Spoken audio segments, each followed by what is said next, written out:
Magpapaalam na po ako. Wala nang ibang pupuntahan si Salve. Siguro naman may pamilya siya na pwedeng kumupkup sa kanya.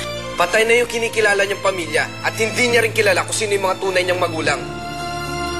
Oo, ampon si Salve. Salve, hindi mo na ba talaga alam kung nasa ng tunay mong mga magulang? Hindi po eh. Paano ka napunta sa kanila?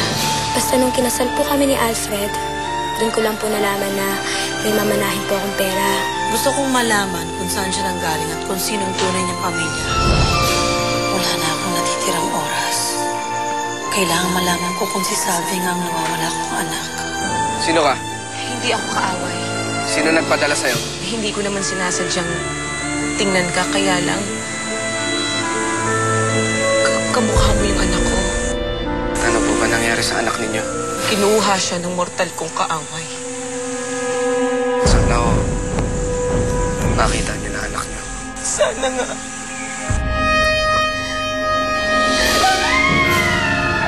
Nakarating na kina Alfred at Via ang mensahe gusto mo iparating sa kanila. Alam ko kung anong iniisip mo. Iniisip mo na naman yung babaeng yun. Ito na ang simula ng paghihiganti ko. Wala na siya, Alfred. Wala na si Salve. Matagal nang patay si Salve. Patuloy pa rin pag-operate ni Django ng weteng sa lugar natin. Matigas talaga ang ulo ni Tito Django.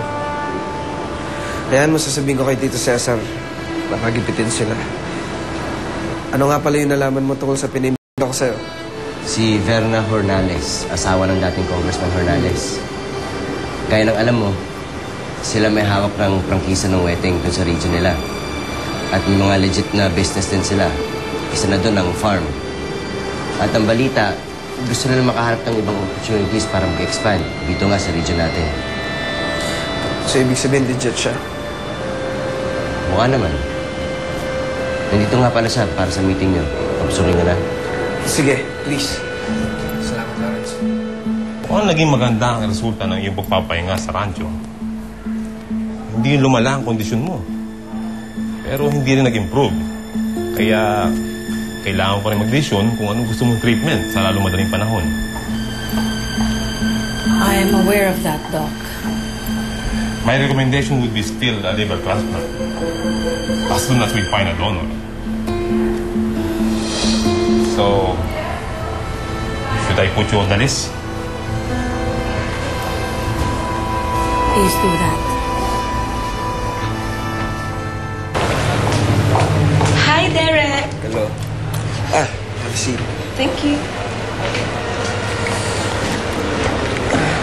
O ano, nabasa mo na ba yung proposal ko para sa'yo?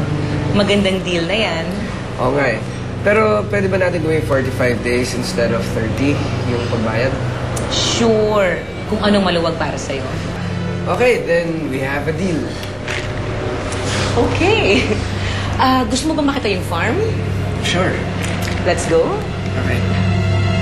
Yun naman ang laging sinasabi ng mga pulis.